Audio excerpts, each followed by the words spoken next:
Okay, I'd like to call the Library Commission to order, please. First order, I guess, here is we're going to do the Pledge of Allegiance. I pledge allegiance to the flag of the United States of America and to the republic for which it stands, one nation, under God, indivisible, with liberty and justice for all. So we can take a roll call. I think all the commissioners are here except for Diana Wu. And our next item is approval of the minutes. I think we all received copies of the minutes from last meeting. Is there any discussion or items to change?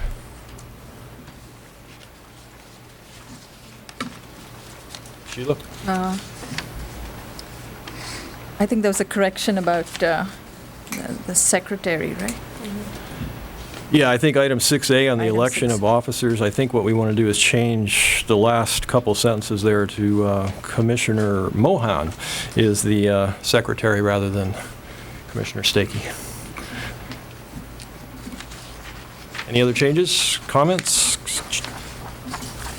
Well, I move to approve the minutes with the correction as stated. I second. Well, let's take a vote. Everybody in favor? I guess we push these guys.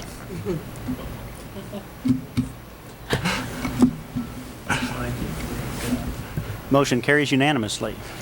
Great. Well, I guess we've got oral communications, or Dave, I know you wanted to move one of the items up, so are you comfortable with going to item 7 later and then just boosting your item up first, or would you like to go soon here? I think if you could take the our speaker from the audience, that's typically the way it's done. But if I could then move up as your first item of new business, I'd appreciate having another meeting. Perfect. So oral communications, we've got one from Richard Lowenthal, whose stated address here is 21602 Villa Maria Court in Cupertino. That's me. I'm Great. waiting for my light. Thank you very much, Commissioners. I appreciate the chance to speak with you tonight. I wear a variety of hats during the day, but at the moment my hat is as a board member for the Santa Clara County Libraries Joint Powers Authority. And I want to bring to your attention, and I'm happy there's somebody here from the Cupertino Library Foundation to also hear this, an issue that we have and we're going to need your help with. As you may know, there's a tax that we all pay. It's part of our property tax that helps fund the library system. And that tax had a sunset, which is in the year 2005. When we lose that tax, we lose about 20% of our funding, which in the case of Cupertino means we'll lose weekends or something like that. We'll have to close for the weekends or something. It's about 11 hours a week that we would lose in Cupertino, as an example. The county library system will lose about 55 employees if we don't find a way to replace what is called the benefit assessment. Not only is the benefit assessment expiring, but that actual mechanism for funding districts is going away, and we'll have to change to another kind of a district called the Mello-Roos district. Now, that doesn't really have any impact, except that you may hear the words Mello-Roos district, and they have been used in other cases in ways that have caused them to get a bad reputation in some cases. So, of course, ours is very pure and wonderful. So what we are planning to do, we have put together a committee. The county library system has put together a committee to have a campaign to get voters to approve a replacement for the benefit assessment. And that will probably go on the March 2004 ballot. It might go on the November 2004. And if one of those, if it doesn't pass, then we may try again in March 2005, and then we're out of time because the benefit assessment expires June 30th of 2005. This ballot measure will require 66.7% voter approval, so that makes it a very difficult one. We will need your help to to get people to vote for this, but in the short term, we'll need your help to help us raise money to run the campaign. It will be a fairly expensive campaign because we cover such a large geographic area and a large number of voters that we need to come out and vote for this. So this is very important. We're going to ask for some volunteers. We'll give you some time to think about that. But I think we'll need a volunteer from the commission, one from the Friends, and one from the foundation to help us have a successful campaign and to be our link back to the to those three organizations. So I'll wrap with that. I just want you to know it's a very serious issue. If we don't get the voter approval, we will lose 20% of our funding. It's a big deal. It seriously will mean probably closing. I would guess we would close for weekends would be our reaction to it. As you might expect, there are lots of other pressures on our budget and our income as well. So there's no good news right now for funding, but this is one where we can band together, I think, and we can get this approved. So we'll be running a campaign and asking for your help. Thank you very much. Richard, maybe there's some questions here. We might throw this open to discussion. I think one question that I have, is there already an organized group? We're just getting started. We're in a formative stage. The first thing really the only step that we can take while organized as the JPA is to do some polling of the voters to find out how the voters would respond to this issue. As soon as we start to craft ballot language or form a committee or open a bank account, we then have to split off and form an independent committee, and we know that's in our future and not far off. So right now what we have is a subcommittee of the JPA who's hiring a poller to come out and find out how voters feel. So we should coordinate through you when we identify one of our commissioners. Would that be the best? That would be a good idea. Just to email me and let me know if there's somebody that can represent the commission. I think everybody's going to have to get involved to make this successful, but I think if you could just nominate a point person to help us out, that would be wonderful. And just let me know. Sure. Anybody else have any items to raise? I just want to comment on behalf of the Friends. I'm sure that we'll be able to find somebody that can volunteer. Wonderful. At least attend meetings. We kind of had a heads up from our county librarian, Melinda Cervantes, that this was coming up. So Good. Psychologically, we're prepared to help. Well, I've been asked to be the Cupertino point person. So if you want to focus your communication with me, then I'll get you into the bigger picture of the campaign. And I know Barbara Rogers, probably from the foundation, will be making a presentation in a little bit later in the evening. She might want to comment on foundation participation as well in that. Or it may be preliminary at this point, but premature at this point. Okay. Okay, Sure. thank you very much for your time. Thanks, Richard. I don't see any other oral communications. There's not a large audience here, so I guess we're set for our next item, which I think, Dave, why don't we move 7E up so you've got a chance to cover that one. Thank you very much. I appreciate it. The City Council asked me to look into the various commissions' operations and the staff support to those operations. And to start that discussion, I sent you all a cover letter and asked you to consider the commission goals, the commission work program, and any observations you have. I got a very nice response back from Mr. Schmidt that summarizes, I think, very nicely what the commission is up to in terms of goals, and it's very well organized, and you have quite a bit of work before you. So, just as a point of clarification, that's really only my personal thoughts. The other commissioners haven't had a chance yet, and we'll probably have some talk from each of them. So my goal is not to talk, but rather to listen, and so I'm interested in anything you have to say. As I say, to kind of get the discussion going, I've identified 3 areas that the council wanted to hear some input about, and that was the commission goals, the commission work program, and any general observations you may have about the commission or the staff support or anything else you want to say. I have one comment that I think that one of our main goals would be to oversee the library project. I think that's going to be our main focus in the upcoming year.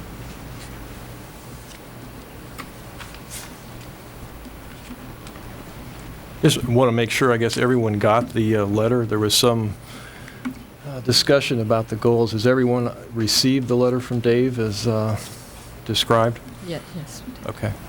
Yes, and I wanted to make one comment. I did notice that there was notation about the automated checkout, and I know that our Cupertino Librarian, Marianne Wallace, reports to the Commission each month, and I think, if I'm not mistaken, we're probably one of the best in the county in terms of usage of the checkout. Marianne Wallace has had her staff do promotional work on the checkout, and as far as I know, we can check with Marianne, I think that it's getting very good usage, and sometimes there are even lines over at the automated checkout. Great. So if anybody wants further information, they can check with the Commission, because we do get a monthly report on that from our librarian. It's great. It works very well. A fourth grader showed me how to use it, and I've been doing very well.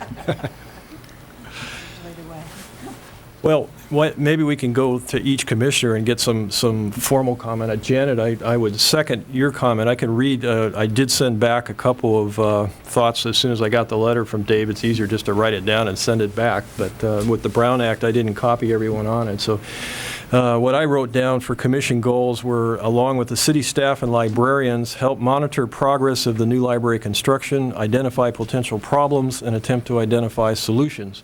So item number one. And then the second goal, obtain public input and utilize industry accepted standards on how to measure successful delivery of services by Cupertino Library.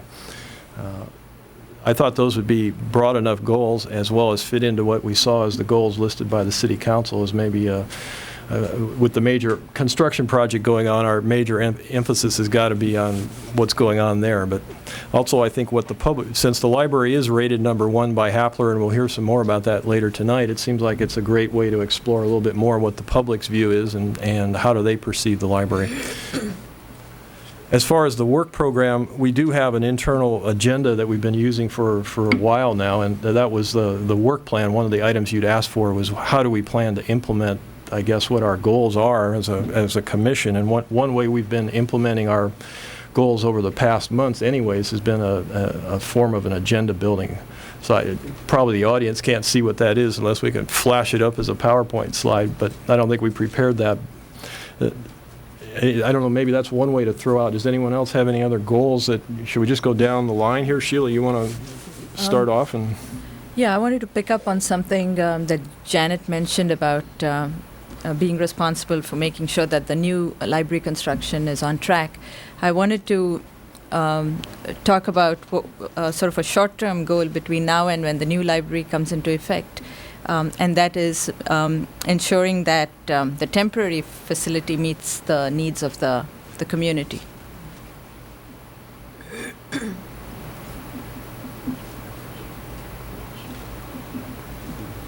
Good.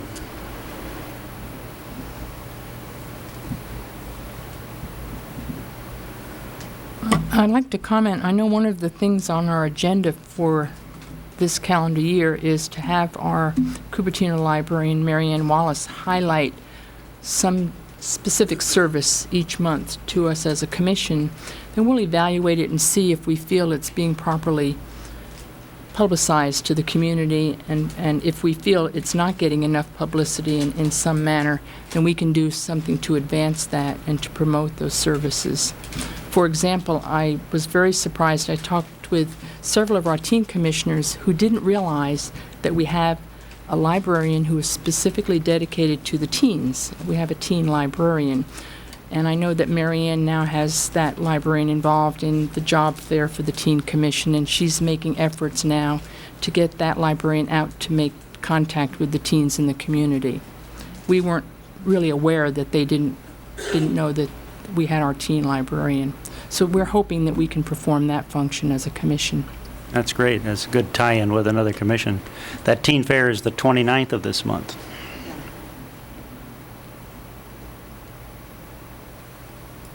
I think another thing that maybe we could be doing, well, I think we're really doing it right now, is to be the ears of the community and be aware of the community's feeling or requests for library services or anything to do with library services, the new building project, but just be kind of in tune with the community and what their feeling is, and respond when necessary or appropriately.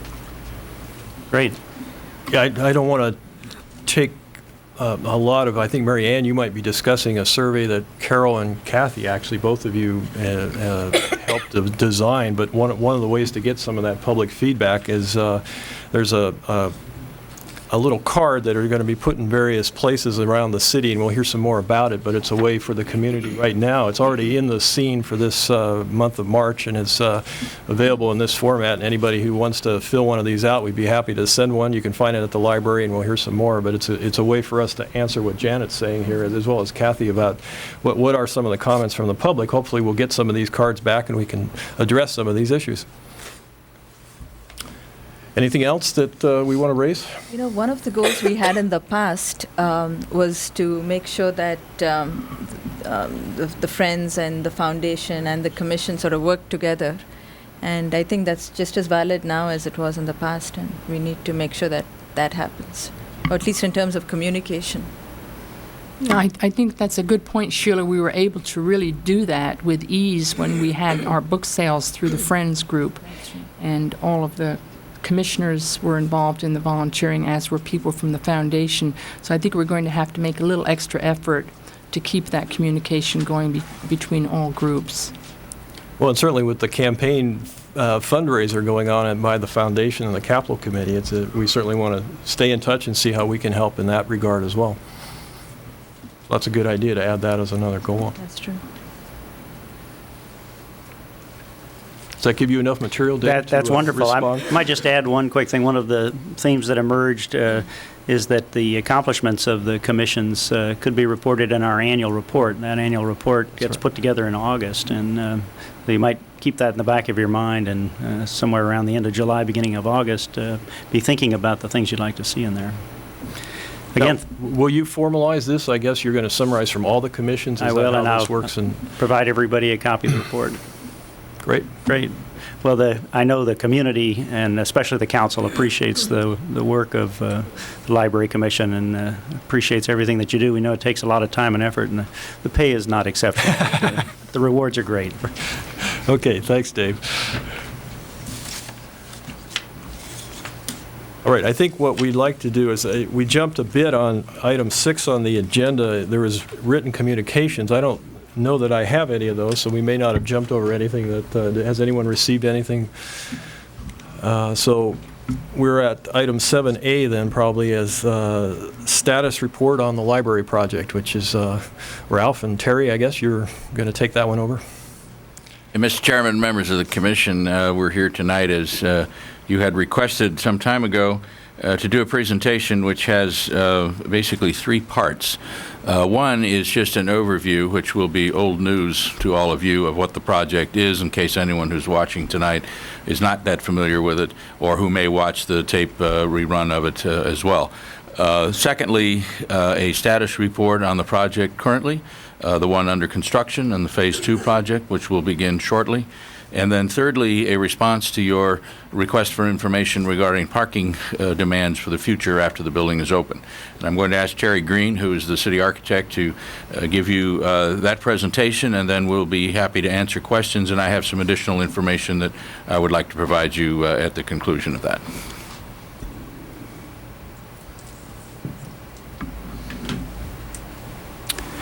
Thank you. What I'd like to do is start with a slide here that some of you will find familiar. The Civic Center concept slide, although I've put today's date on there, March 18th, I'd like to point out that it was exactly 1 year ago today that we were talking about the concept of this project. It's actually March 19th we made the presentation to council about it. So with the fact that we've got a fence out here and some construction going on, I think it's pretty remarkable that we've had a nice, smooth road to this point. I want to take you through some of the renderings to help remind you of these wonderful buildings and spaces that we're expecting to get here. The library arcade, in particular, is one that I think is quite nice. I'm very excited about the possibility of the little restaurant that we're talking about on the Torrey Avenue side of the building, and the ability to be able to see out into the plaza. This is another shot of the model from the north looking towards the southeast. The community hall from across from the street, actually from the Tory side of the street, the fountain in the background. And then the shot that is rather intriguing of the courtyard from the interior of the library. Really emphasizes the openness of the library and the natural light that we're going to get into those spaces. And then finally a shot of from the library looking down into the fountain area of the community hall and the city hall across the plaza. The next segment here is to really kind of show you where we are in construction. And of course, we've turned that beautiful grassy plaza and fountain that we had out there in the first place into quite a mess now. The progress is, the course of the work is actually going very well. Many of you have probably noticed that we're stockpiling large mounds of what is actually ground up concrete. We're grinding the concrete on the site, and the building is in the process of being torn down. We'll follow this little PowerPoint slide with actual video of that has been taken over a couple of days. One of the things we wanted to emphasize is the fact that we were able to salvage the tile from the roof of the library. This tile is no longer made. The color and the shape of it is rather unique to some of the buildings in Cupertino, and we've even been contacted already by some folks across the street in the Hunter Storm properties who want to buy some of these tiles in order to repair or replace those that are broken on their buildings. And the contractor that has pulled these tiles down is in the process of moving them off the site right now, but they're available for resale or reuse. This is a photograph that was taken, well, I was going to say quite a while ago, but it was really just the beginning of last week as we started to chew into the addition portion of the library and then into the octagonal shape a little bit later. And not surprising, the vehicle that you see here, this large backhoe, just began chewing this building apart, putting the trash into the bottom, into the basement area, and then was able to actually crawl out on top of it to tear down the rest of the building. Again, the stockpiling of the material, the contractor owns all of the equipment that you'll see in these slides, and had the distinct advantage of being able to bring stuff to the site that they would normally, that some contractors would have to rent, causing the price of that effort to be quite high. And in this particular case, it became very cost-effective to recycle a lot of the materials or even reuse these materials. About 20,000 cubic yards of material will be required to fill the hole where the library is today. And the concrete in the current library only accounts for about 5,000 cubic yards. So a fairly large number of truckloads of concrete have been brought into our site from other sites as far away as San Mateo, where the concrete is being ground up on our site, the steel reinforcing material is being removed, and then that's being salvaged, and the concrete is going to be used on our site to fill the hole. And Ray, would you follow with the video at this time, please?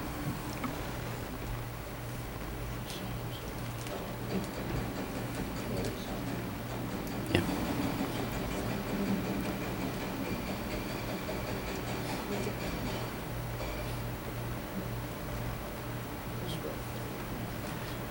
Yeah, you're looking, of course you can tell you're looking at the what looks like the bombed out portion of the building. You have to know that a large portion of the interior materials were salvaged and saved. Of course, the library took out all the furniture and all the fixtures and the materials that could be reused. And in this particular instance, you see the destruction of the old library And the slab was quite difficult to get loose. It was designed for 150 pounds per square foot, where a typical building is designed to accommodate 50 pounds per square foot. Took a significant amount of effort to get this apart, but nonetheless was accomplished pretty easily with these pieces of equipment. The contractor's been very diligent about spraying down the site and the area with water in order to control the dust. And when we first started up the grinding machines and the hammers that you see and hear here, we did some tests to see what noise levels were being created by this equipment. And we were quite pleased, of course, to discover that it was well within the limits that were set by the ordinances that we're working under.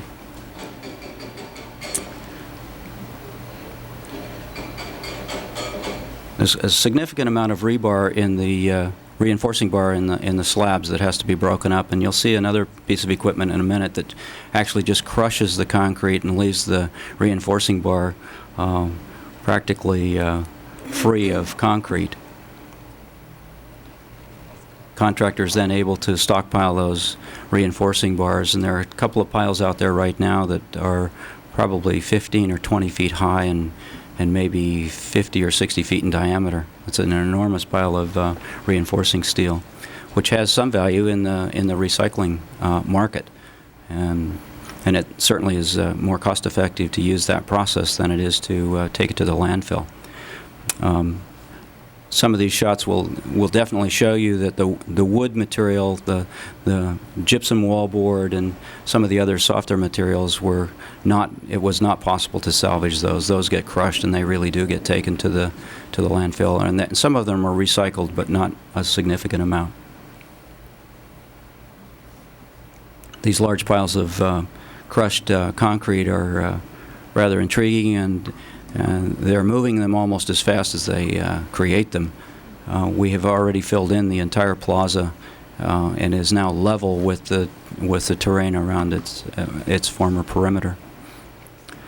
A quick shot there in the corner. It doesn't show quite as well in this video, but the flashing and the rain gutter for the entire octagonal shape of the building was out of copper, and the contractor was able to salvage almost all of that, and that has a pretty high value as well. The aluminum window walls are another high-value item that the contractor has been able to save. Even today, this shot shows you much of the sheet metal that was used in the mechanical equipment in the basement of the building, and a couple of areas that some of you probably never saw, but occasionally wished worked better. This is the device that is used to crush the concrete and just leaves the rebar. And that brings to an end the presentation on the construction progress. You have noticed, of course, that the fence is up, and we've gotten some observation portholes provided so that people of various ages and heights can see in to see what's going on. And they're protected by some plexiglass that's mounted on the wall. And things seem to be going well. We're on schedule, and the contractor is having no problem at all. The next portion of the presentation will be to... Terry, before we move on, can I'm sorry. I have a question? Yes, please. Oh, sorry. You mentioned the fixtures are removed and they will be reused in part of the... The furniture and fixtures, some of the major certainly the furniture and some of the major fixtures were removed. We took out some electrical sub-panels, some meters, a number of items like that. Unfortunately, the fluorescent light boxes and those kinds of things had seen their useful life and basically were not the type that you could buy today that would be efficient enough to put in a building. So many of those kinds of things actually did find their way into the demolition. Okay, thank you. Mm-hmm. Terry, I've got a question, too, on what you just said. Maybe Yes. The salvage of the copper, and I think there were a number of other items you were saying. It sounded like pretty positive, at least. Is that impacting the budget at all? Are you below budget now? I know you're on time from a scheduling perspective, but how do you measure that sort of progress? Well, I think I'd respond in telling you that we initially estimated the value of this work at about $950,000, and the low bid on this contract was $420,000. So the contractors were required to visit the site and inspect it carefully and go to some pre-construction meetings or pre-bid meetings, at which time we described in great detail what this project consisted of.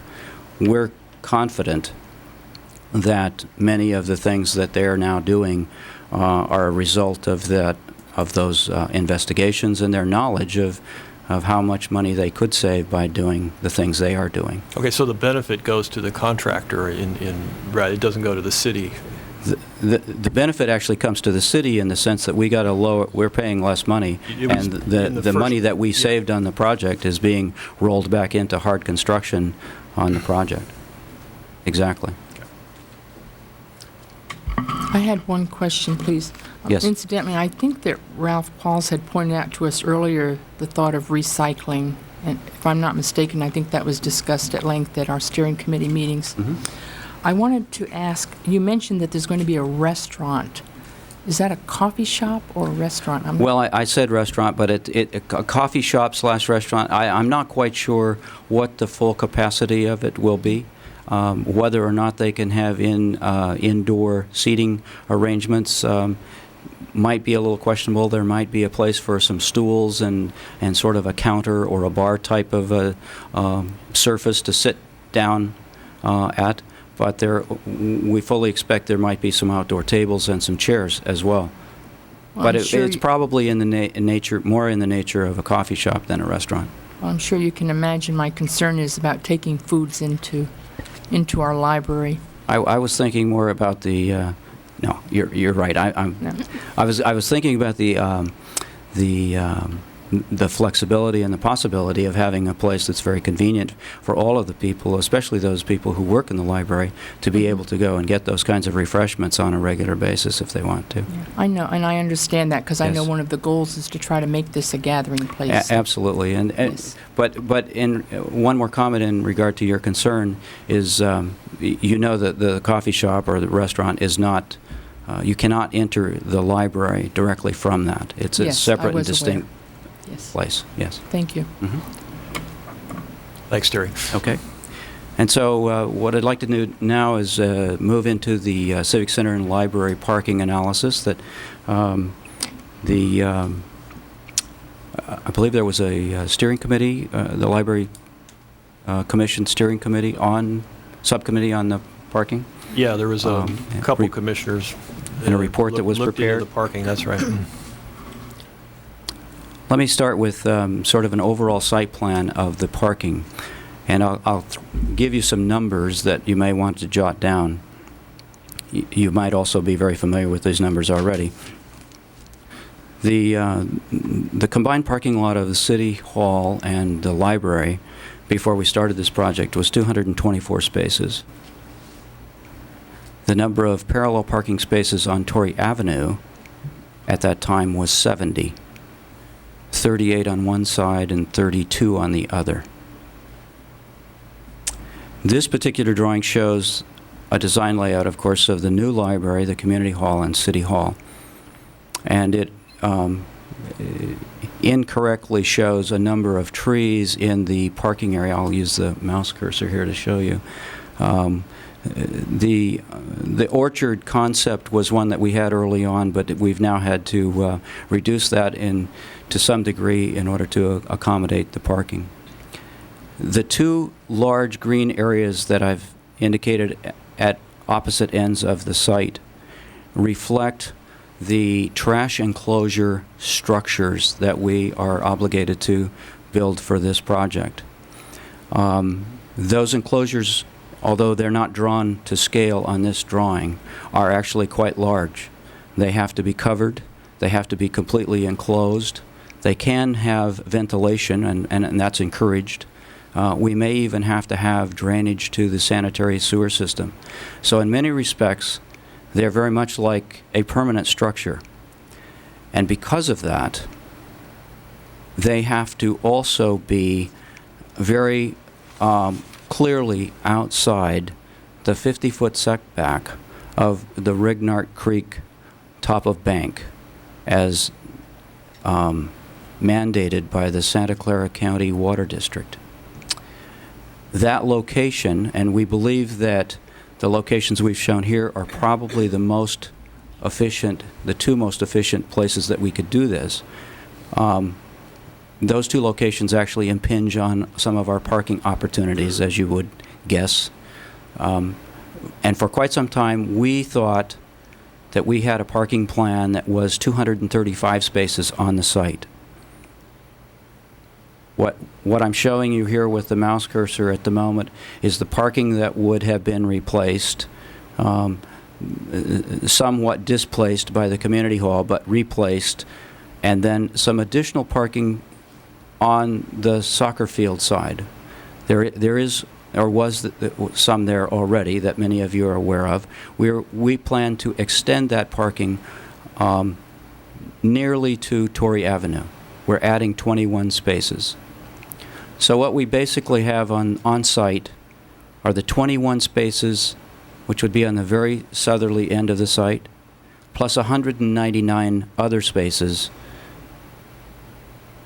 to the east of the library, community hall, and city hall. And again, I'll talk a little bit further about the parking on Torrey Avenue in just a minute.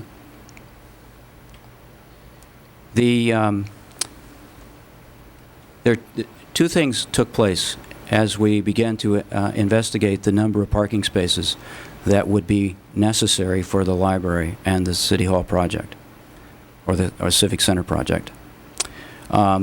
We used two approaches.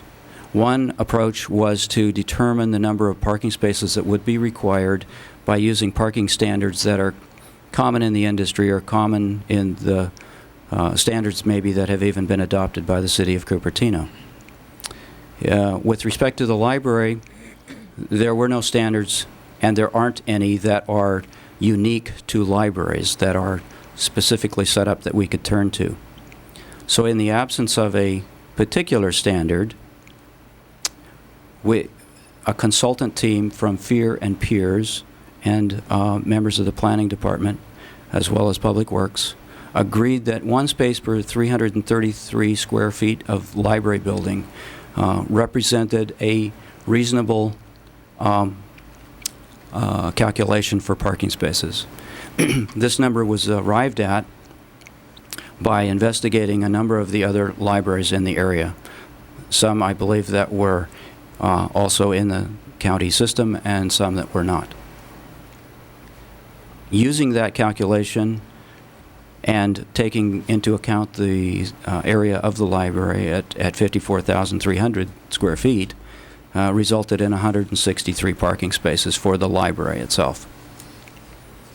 Now, we couldn't look at the library without considering City Hall, and there is a standard in Cupertino for office buildings of 285 square feet per parking space. We applied that to the City Hall because it is most nearly like an office building, and that resulted in 81 additional parking spaces, giving us a total of 244. It's worth noting that if this were a greenfield site, there was nothing on the site, and we were planning to build a City Hall and a library today, or a developer were planning to build these two buildings here today, the city would be requiring 244 parking spaces. Terry, I have a question. Yes, ma'am. On the Should I go back? library, if you go back to the previous, yes. Yes. On the library square footage, 54,300? Yes. That's That, current? that's within a couple of square feet of being the most accurate number right now, yes. Thank you. Well, while we're on that slide, the City Hall then would include the community building, the new community hall? No, we did not include the community hall as a contributor to the parking issue, because what we have basically said is that we are displacing current functions from this building to another building. We are not intentionally increasing or experiencing a net increase in either the population or the parking demand as a result of the community hall. Now, I'm sure there would be some times when that's, technically not the case. There may be some overlap. But probably 98% of the time, when the community hall is being used at its fullest capacity, there would probably be a reduction in use in either the city hall or the library, or possibly both. So without being able to actually speculate accurately what those uses would be, we felt that not using the community hall as a factor was the appropriate approach to take. So what's the maximum capacity of the community hall? The community hall can hold 160 people. So 160, we can consider at least 80 parking spaces if the event is in function? You could apply the 285 square foot per parking space rule to the community hall if you were to use that.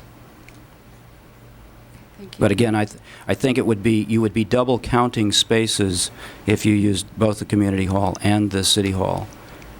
Okay, so the assumption is that the community hall activities will take place when city hall is not in operation? Is either not in operation, or it would take place when people that are already in city hall would be using the community hall. And remember too, the library program called for a 3,000 square foot meeting room, which we used as the basis for moving out of the library and into the community hall.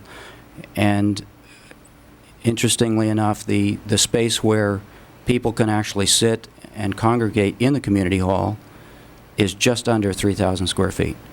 I mean, it's like 2,095. It's very close to the 3,000 square feet. Terry, does the Quinlan Center or the Senior Center, do they add, are they using similar 285? Do you know? I don't know that for a fact. I suspect that we have applied that same criteria on ourselves in the other projects that we've built, but Yes. Okay. It's basically the office building standing. Yeah. And then, of course, we've added a factor for the higher end use. You have Cupertino room full, so there's extra parking. At the end of this presentation, Mr. Chairman, I'll go through a couple of those extraordinary issues with you. Okay. As they relate to parking. Terry, another Yes. question. Yes. What parking accommodations have been made for city staff and library staff? We expect that the staff parking and the city vehicle parking will continue to occupy spaces in a similar manner that they do today, that they have in the past. And I did a quick check earlier this year before we had the construction fence installed. There were about 30 spaces that were dedicated to city vehicles. Today there are 26, 5 of which are spaces that are dedicated to the Sheriff's Department. And you may know this already, but the Sheriff's Department is moving to a substation at the Quinlan Center. So those 5 spaces will be recaptured when they move over there. So the parking spaces that we're outlining right here include parking for city staff and library staff? Yes, they do. Okay, thank you. Yes. I have one quick question. Yes, ma'am. You can go back to the previous slide, to this one. This Yes. one? Yes. I was under the impression that the community hall was further back on the property. Am I incorrect about that? No. What is behind that, then, between the creek and the community hall? You may recall an earlier slide where we actually had no parking at all behind the community hall. We were trying very hard to make a physical connection between the plaza and the potential future Regnart Creek trail system. So what we did is the design actually really narrowed and limited the amount of vehicular traffic and whatnot, and it may have given the appearance that the building was closer to the creek than it really was. It really hasn't moved very much. It was at one point 15 feet or so closer to the creek, but I don't think you would have noticed it in these drawings. So what are you illustrating here between the creek and Community Hall? Is that parking or is that It's two things. trees? There will be some planting in that area, but it will be mostly parking facing Rignart Creek. And then there will be a through traffic lane immediately behind the Community Hall. What we're trying to do in that in that regard, excuse me, was to reduce the speed with which people drive through that area, or used to drive through that area, by causing them to have to make a couple of turns. Yes, because we've always had a concern, as a commission, we've always had a concern about the neighborhood impact. Yes. People's rear gardens are abutting that Yes. location. Well, the parking that is along Rignart Creek today, and the part that was there before we started the demolition, of course, we were not able to move further away, and that will be reinstalled very much in the way that you last saw it. Okay, thank you. Terry, Yes. what kind of parking arrangements are going to be on Rodriguez, if anything? Because right now there isn't any parking. Yes. Let me get to that in just a minute. Okay, thank you. That is one of the potential solutions to a problem, if there really is a problem. Let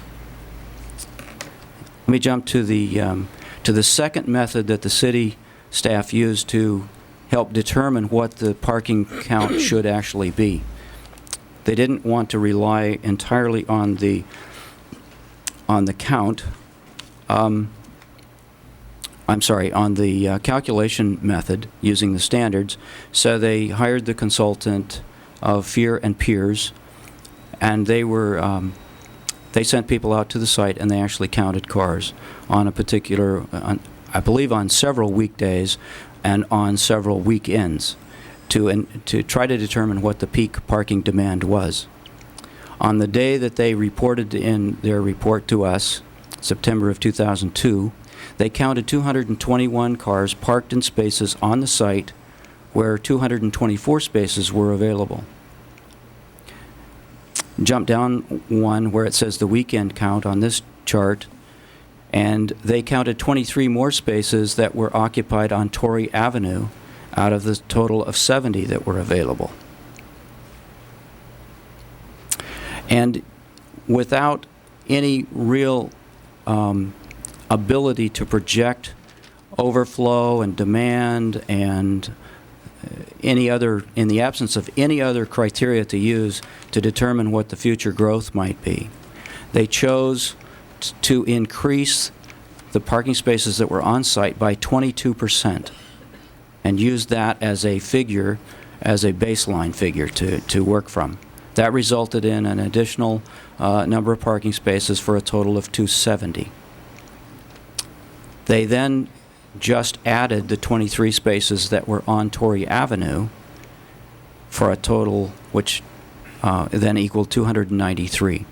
The 293 target parking space number that you may have heard before now was generated in this manner because the 293 was so much higher than the 244. It was believed that the more conservative 293 number ought to be the one that was used as the basis for developing parking.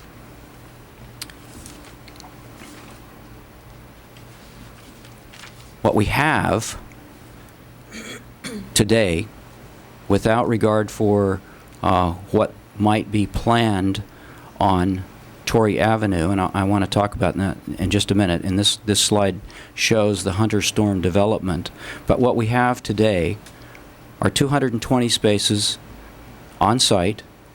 The design is at 100%. It's going through plan check right now. We have 220 spaces shown on the site.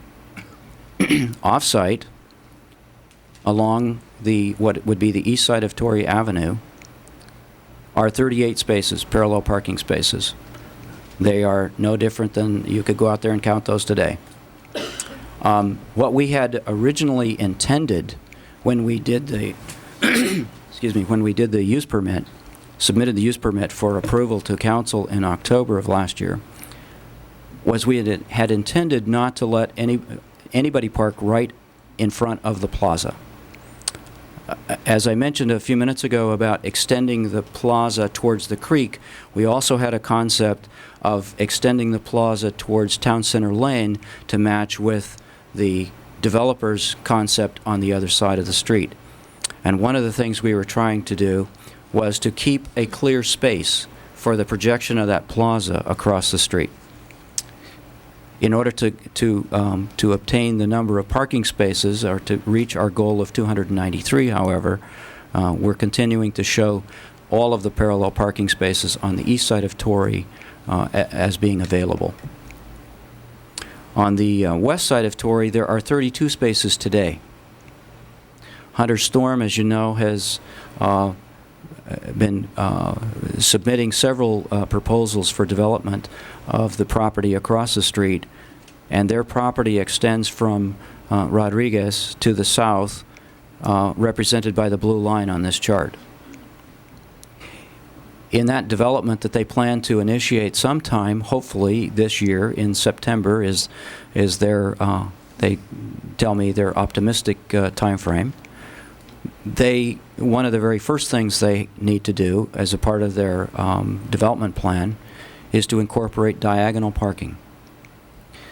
The incorporation of that diagonal parking will add 5 spaces to the 32 spaces that are out there.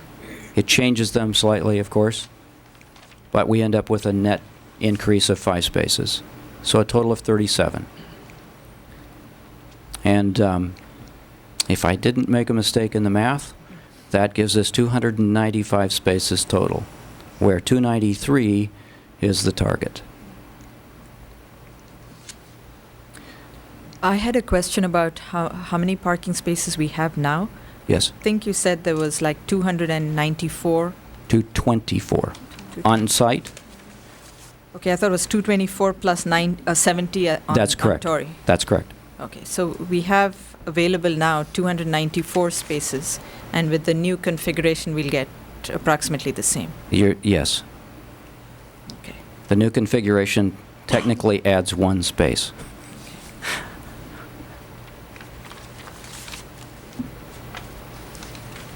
So we're not really planning for any more growth, or? Well, what I would say is the generous manner in which the 22% was used. You go back to this. When the 244 spaces that would have been required from a development point of view, when that was determined or used, it was pretty clear to everybody in the staff that that was not going to be adequate. But there wasn't any criteria to use to determine what adequate would be. 22% was developed by using population growth figures from ABAG at basically 1.2% per year for 18 years. And the parking spaces were tied originally or initially in this calculation to the population of Cupertino. And as the population grew, the parking spaces grew. And that's where the 22% really came from. So there was some thought put into what number above 221 spaces, for example, on site, should we be seeking. That was assumed to be adequate to account for growth in either population of Cupertino, usage of the library in Cupertino, or potentially growth of the building itself. So that resulted in the use of that, of course, resulted in 293 spaces. Okay. Does that help answer your question? Yes, it does. Thank you. Okay. I think probably to bring this back in context, you'd mentioned we'd had a subcommittee a few months ago that had looked into the parking situation. I guess one of the concerns that came out of that subcommittee report was to the extent there's going to be more usage involved with a bigger library building or with a community hall. We just wanted to make sure that you guys had already looked into that. And I think, Ralph, you came back last time and gave us some pretty good comfort that you'd looked at it again. And I guess Sheila sort of raises it in my mind one more time that if we're coming up with the same number that we have right now, we've done the best we can with the configuration is kind of what I remember you telling us. Maybe this is a good time to Let me put it into a amplify. little different context to respond, to reinforce what I said last month to you and responding to Sheila's question. In a sense, there's maybe four important numbers. 244, which is what the current code would require you to do if we started from scratch. If we had just nothing but the whole block was a soccer field and we were going to build a library and city hall and community hall, 244. The consultant's analysis of the parking use says 244, coincidentally, not related to that number at all, but just coincidentally the same number, is what is being used now. That's how many spaces are occupied peak hour, library, city hall, community hall. That's both on-site, of course, which is fully 100% occupied typically, and then Torrey Avenue, which has some 20-plus spaces. So basically, you're 45 spaces ahead at 290 for the 295 for the project. You're actually more like 50 spaces ahead from what the usage is and what the code requires. That's a huge comfort level, and that's the conservative number Terry was talking about. To me, that would be enough, but we didn't stop there. There's two other factors. One is that, as Terry mentioned, and those are not included in these numbers, we're relocating the sheriff's office to Quinlan, and we're looking at reconfiguring some of the fleet parking that we now have that's out in the fence in the temporary lot. That potentially frees up at least 8 more spaces that would be available for visitors or patrons of the library. In addition, we're studying Rodriguez Avenue as a possible installation of parking. The street width is such that if you took out the center left turn lane, and we don't know yet whether that's safe or the right thing to do, but we're certainly looking at it, and that decision will be made well ahead of the opening of the library. That could give you another 12 spaces. That's 20 more right there. The other potential, which Terry alluded to in discussing with Hunter Storm, the possibility of event parking on a temporary case-by-case basis up to 80 spaces on their property, not on the street, on their property. So if you look at that in its fullest context, and we think all of those are very real, and certainly Hunter Storm has been very open and very positive about helping us with this concern, is that you're using 245 right now, roughly, 244. You're going to have 290 when the project is finished. You're actually going to have probably more like 310 by virtue of the sheriff and the fleet and whatnot, and Rodriguez. And then potentially, if you have a big blowout, you'll have close to 400 spaces out there. I don't think we have a problem at all. And all of those things are very real. They're on the table. Certainly Rodriguez and the relocation of the fleet is you know, a given, assuming there's no safety issue. I don't think there is. And then the Hunter Storm thing would not be a 24/7 thing, but it would certainly give us the relief we needed if there was a function. Let's say the Rotary meets in the community hall at noon, library's open, you know, lot activity. Those spaces could be made available then as overflow parking. So I really honestly don't think we have a problem or will have a problem with those factors in place, and they're all very real. Thanks, Ralph. That certainly helps me understand it. Sure. You know, I think the bottom line is you can't give us what you don't have. And I think you're doing your very best to squeak out as many spaces as you possibly can, and we certainly can't ask any more than that. And if we have a shortage of spaces, we'll have to face that later when that occurs. But I do think you're working out as best you can with what you have to work with. I would only say, Commissioner Stakey, that the event that those 400 spaces would be exceeded, it would be one heck of an event when everything else is open, and the chances of that occurring are unlikely. I mean, for instance, if you did, most of those things occur on a weekend. If it was a festival or something, City Hall's closed. Library might be open, but still, you've got an extraordinary thing that would eat up all that parking. Maybe just one final, if the librarians have any comment on the parking situation, you may not have any, if you'd like to comment, perfect. My only comment is I agree with Commissioner Stakey that it's a very tight site, and it does look like every avenue's been explored, and I like the idea of having some optional event space. The kinds of big draws the library has oftentimes would be in the summer when you have big children's events, and you might get 300 children out and the parents to come along with them. So it certainly looks like it's been accomplished with what you have to work with, short of going to a parking structure, which I know is prohibitively expensive probably for this project. Great. Terry, you've got one more element in your presentation? Or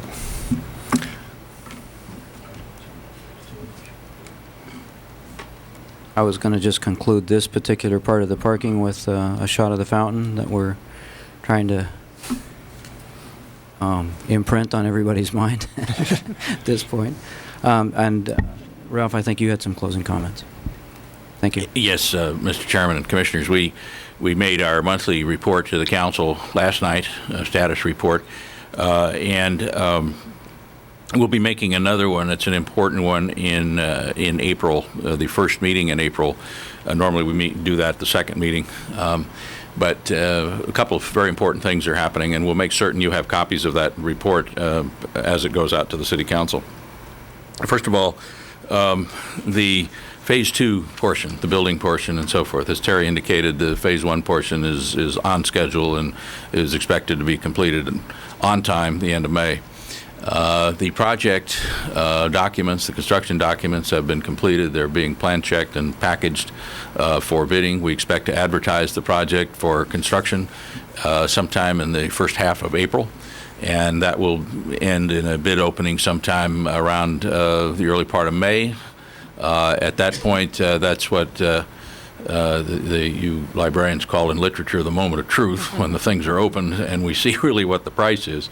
And we're confident with the effort we've put into it, and I want to tell you a couple of things we've done, that we will have an awardable project within the budget. Now, it may not have all the things we want in it, but it will certainly be the full, complete building of the quality and size and features that everyone wants. But one of the things we reported to the council last time, and we'll emphasize next time, is we have a list of ad alternates which we've built into it.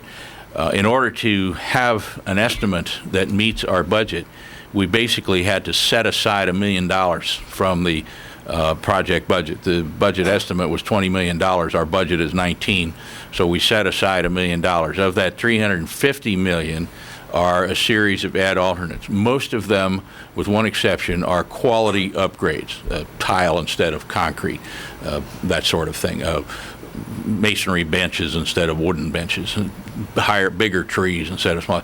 Nothing that would take away, I mean, we're not, the fountain, for example, is not an ad alternate. I mean, it's all those things are intact. Everything you see is intact.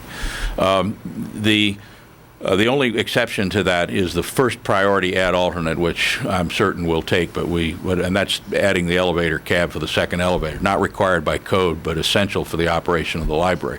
And we're going to certainly, at the base bid, build out the elevator shaft and all the connections, and the cab itself is an installation. You could do that later if you wanted to, but we're confident we'll be able to put it in the first one, but it is an ad alternate. Secondly, we did a number of what we call value engineering reductions. That's about $650,000, and those are a number of things. Again, quality finishes type thing, but there are also things we'd like to do in the library and the community hall. In terms of function, we've tried, with the exception of the elevator, to avoid any functional depletion from the library, so that it's fully functional, fully operational. I mean, there's nothing we've taken out of it in terms of electrical, mechanical, or space or anything else. That's not necessarily true with the community hall, because the community hall is, while it's a meeting hall and so forth, like you find at the Quinlan Center, not as big as the Cupertino room, a little smaller than the senior center's big social room, big reception room. It is basically a television station, and it is wired to the hilt with all sorts of AV things and lighting techniques and all the rest of it, so that you can basically, as we're televising this meeting tonight, you'll be able to do it. But it's done in such a way that, unlike this facility, you're not going to notice it as much. The stuff is built in. It's very high tech. It's very sophisticated technology. We've had to set some of that stuff aside as part of the value engineering, as an example. Now, it'll still function. You can still televise meetings out of it, but in the words of our high tech fellas, it's not as cool. So we hope to be able to put those things back in. They are separately bid. They're not part of the construction project. They're bid because they're a vendor contract, basically, and an installation contract. They're not part of the construction. That's just an example. There's a list which we'll be presenting to the council, and which you'll see next month as well. But I wanted to alert you to that. It's not as simple as saying we're within the estimate. We had to take $1 million out and set it aside, and then we'll buy it back if we can afford to. We hope we can. The bids that are coming in now in the construction industry are extraordinary, and we're in that window. We're right smack in the middle of that window. So we've had inquiries from, I don't know how many already, half a dozen at least, major contractors who've called us. When you're putting it out to bid, they're begging for it. So that's a very, very good sign, the market we're in. With that, all that, we're very confident that we're going to have this building open in October of '04, as we've committed to you in the past. And let me also say, as kind of an editorial thing, people are asking, well, is it going to be really nice? The pictures look really nice. And the way I always try to do that, and I think I've told you this before, I say, well, do you like our senior center? And they say, yes, of course, it's a wonderful building. Well, if you like the senior center, you are going to love the Civic Center and the library, because it's going to be an extraordinary set of buildings in the setting of the plaza. It's like nothing we've ever seen, and it's going to be a landmark facility for Cupertino and for the library system. Well, thanks, Ralph and Terry. I appreciate your presentations. We've been we probably have some comments here and questions in a minute. I wanted to ask, or start out, you'd mentioned updates to the City Council last night, and I know you've given us some already. I think there's a website, maybe you could talk to us briefly about how you update that periodically, or on the city site, if people are more interested in 2 weeks from now, they come and want to know what's going on or something. Yes, we have not done a lot of updating on that website at this point, but as soon as in fact, just today we were able to get power to the construction trailer, and we are installing 2 web cameras out on the site that will have a view of the site from 2 different, very different angles, and we are going to capture photographs of the site 8, 10, 12, 15 times a day, and we're going to upload some of those, if not all of them, to the website, so that people can actually monitor the construction process if they choose to, in that regard. A virtual way to look through the fence. Yes. Okay, Janet, you had some questions, and maybe everyone can make a comment or questions as you. Terry, you just mentioned that you are using the website to keep the community up to date on the progress of the project. Are there any other ways that we're going to be communicating that progress to the community, like another community meeting or another forum like this? Or I'm sorry. We don't plan on having any more community meetings. That's probably not the most effective way to communicate at this point. What we think is probably pretty efficient is use of the website. And certainly through the council meetings, we do a monthly update of the project through them. And of course, that gets broadcast, and the residents can watch that on television. And I think those 2 ways are pretty effective. We're certainly open to some suggestions, but between those 2 and potentially meetings like this, where we advise others of the commissions, we think that's probably a pretty good way to communicate. Mr. Chairman, let me add one other thing. We found in construction projects like this, which have some duration to them of over a year, and have a high level of visibility, as this one does, most people are not interested in how much dirt you moved today and how much concrete you poured today. Most people want to know when it's going to be done. And they just want to have an update to say, are you making progress to get it done? And if you have some pictures and some other things which give them that impression, that's that's usually pretty sufficient. I mean, obviously, more information is important for oversight groups such as yours and the council, who need to have more detailed information just because of the management of the project.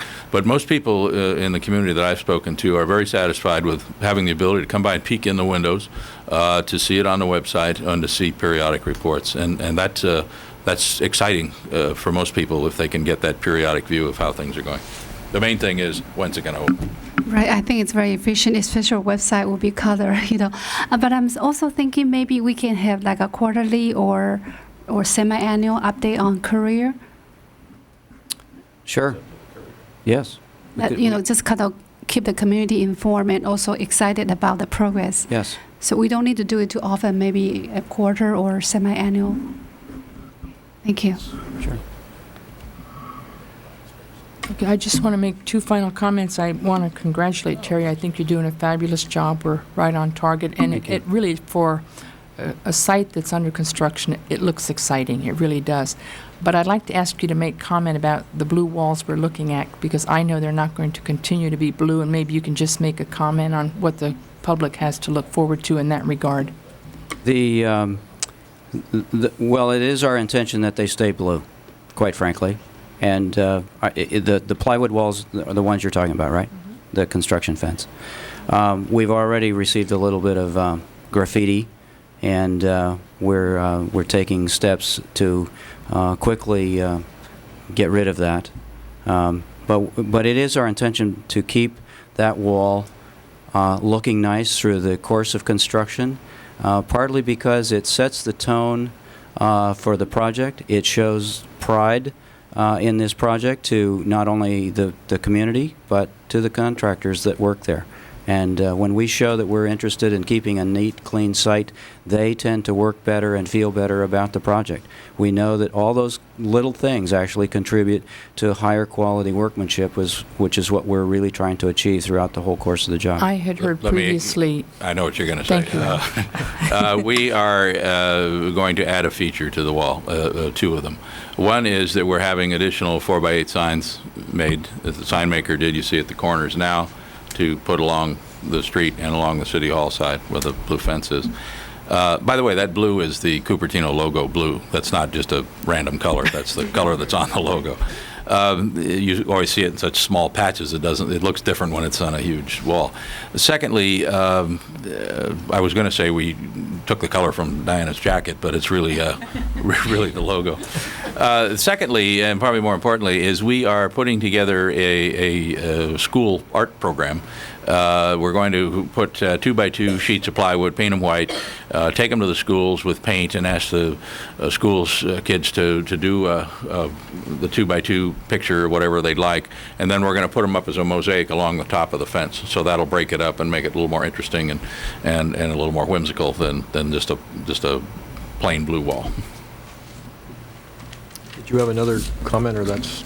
No, but that is what I had in mind, Ralph. Thank you. You'll have to excuse me, but I'm a PR nag, and I was just thinking about communicating the status of the project to our community, and I had a couple suggestions. At the site itself, if we could just maybe have some kind of notification on the progress, so anybody walking by the site, looking through the holes or whatever, they can read an update of what's happening, what has happened, what's coming up. I think that might get the word out there. It's nothing worse than not knowing what's going on. You can see it, but it's nice to know that what's coming down the pike, what's going to be coming up next. Sure. I think it's important. And then another thing I think would be important to do is maybe if we could have a hotline, some kind of a hotline through the telephone system, that members of the community can call in and get not necessarily a daily update, but maybe a weekly update or a monthly update on the status of the project and what's coming up. I think there's many ways that we can communicate what is happening with the project. I think the more successful it's going to be.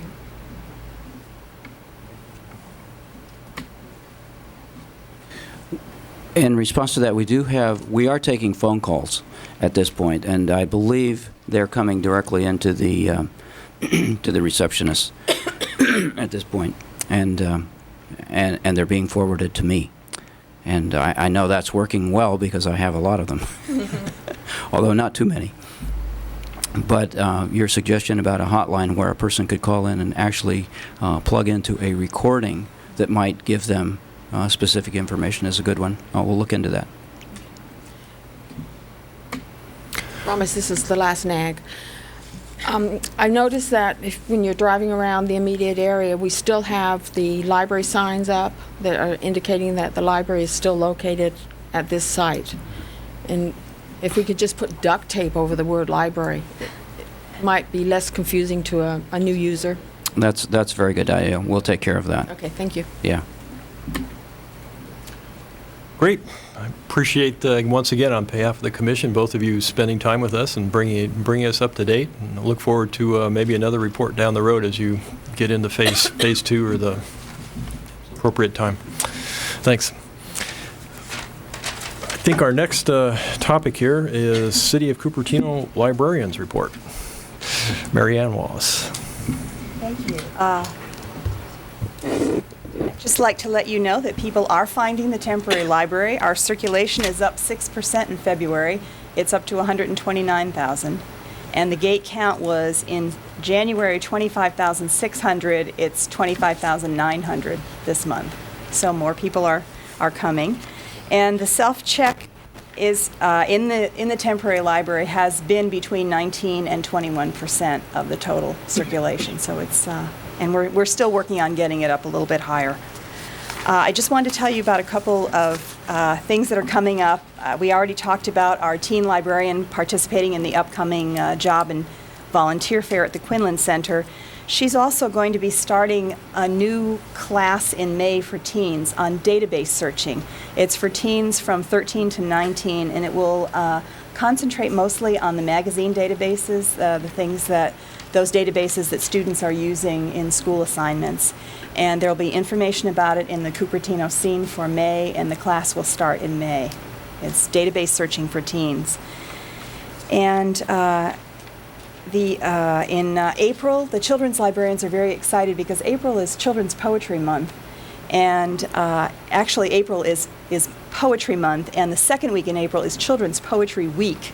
And in that week, they're going to be doing a drop-in poetry program. It's going to be create a poem crafts. They're going to be doing several crafts for school-aged children.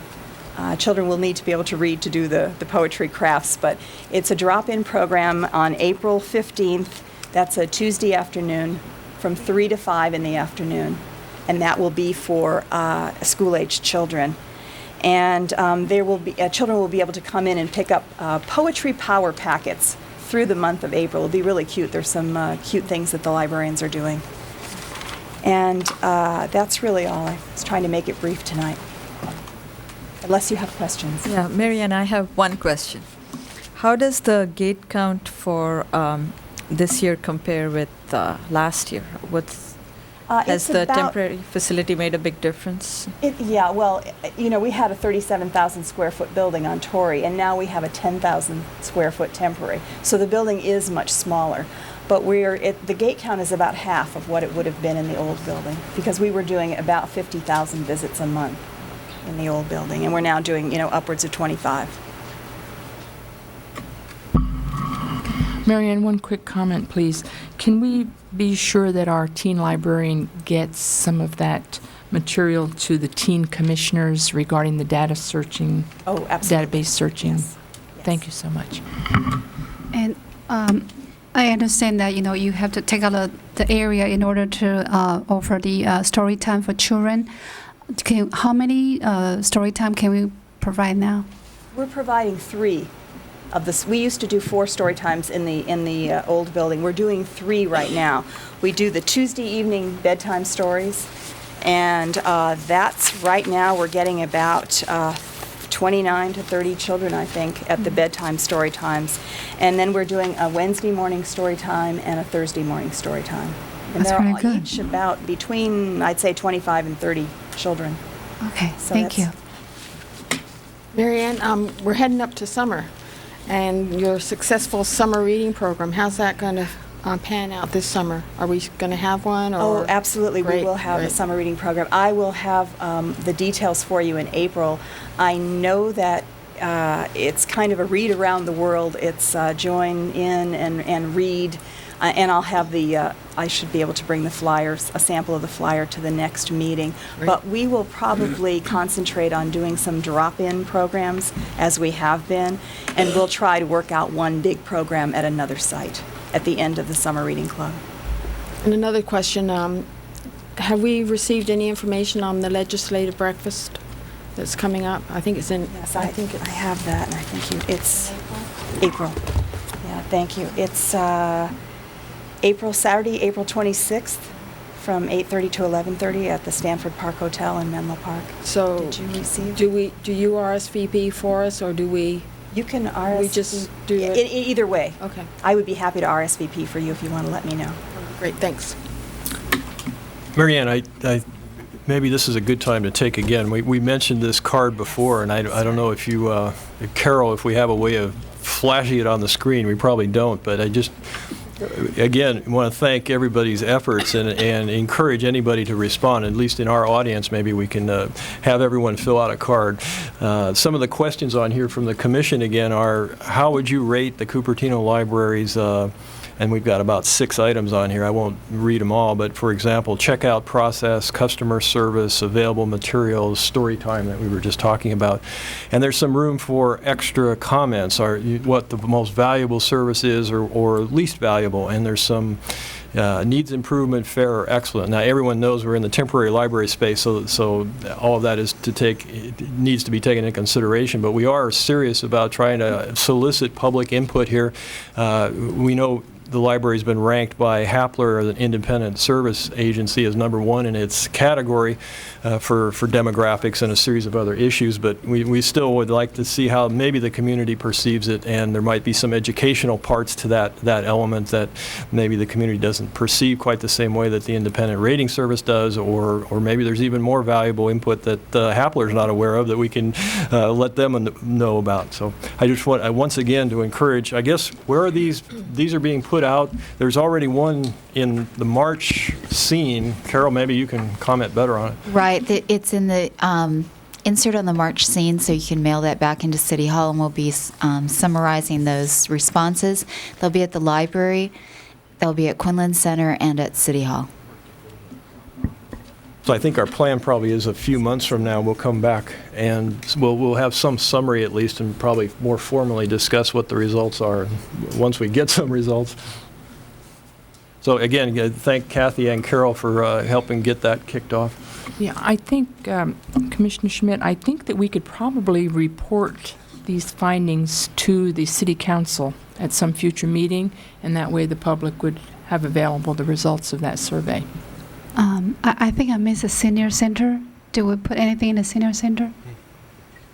We can go ahead and put it in Senior Center, too. Okay, thank you. Great. Unless there's any other questions, we should go to the county library. I want to just, before we wrap up our Cupertino Librarian's report, to compliment Marianne Wallace for the fine job she's doing. It's a very, very tight quarters over there. It's always bright and airy. The staff's morale is always high. And everybody that I ever see in there is very happily using the material. So I congratulate you, Marianne, for smoothing that out for us. Thank you. I have a wonderful staff, so and a wonderful public.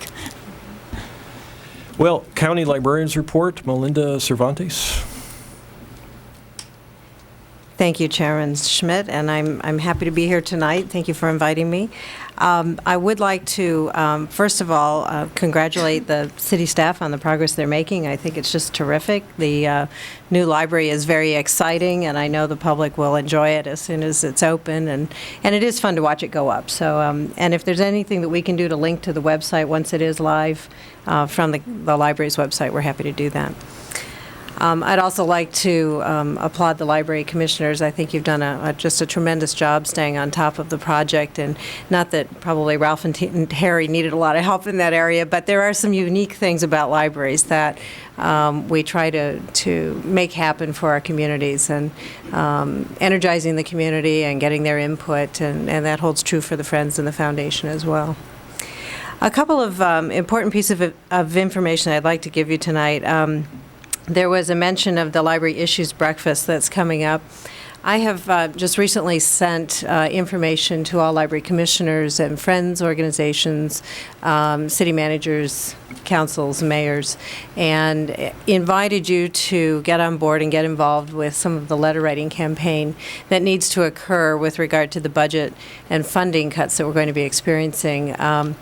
The library, of course, is not unlike any other agency in the state. When you receive monies through the state legislature, and you experience a downturn in the economy, we are going to suffer somewhat.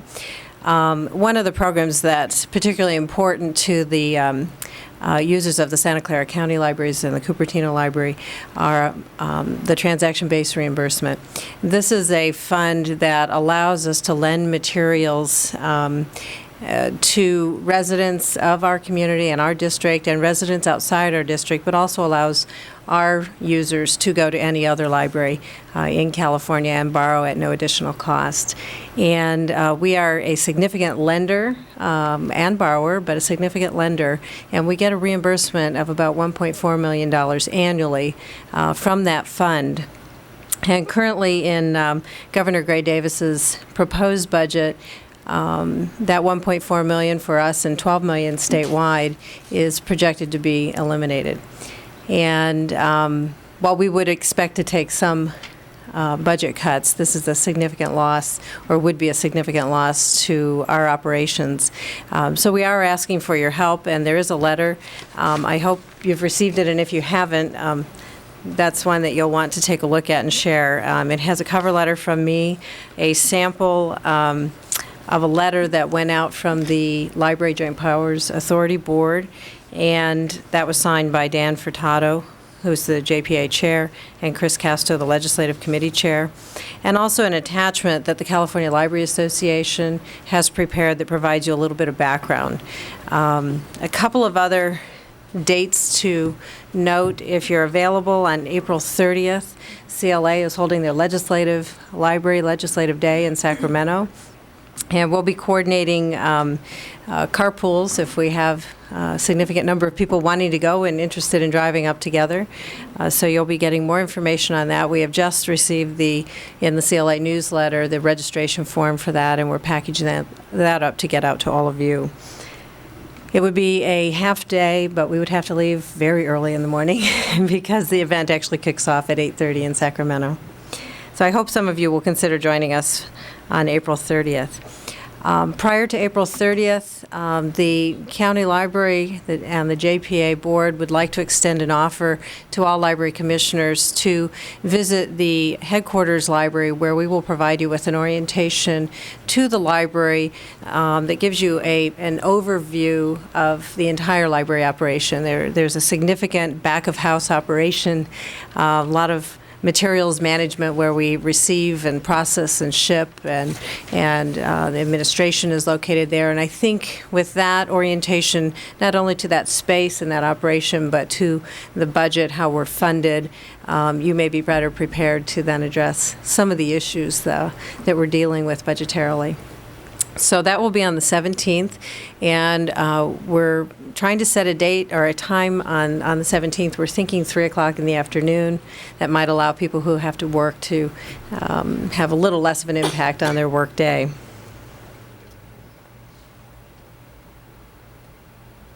Okay.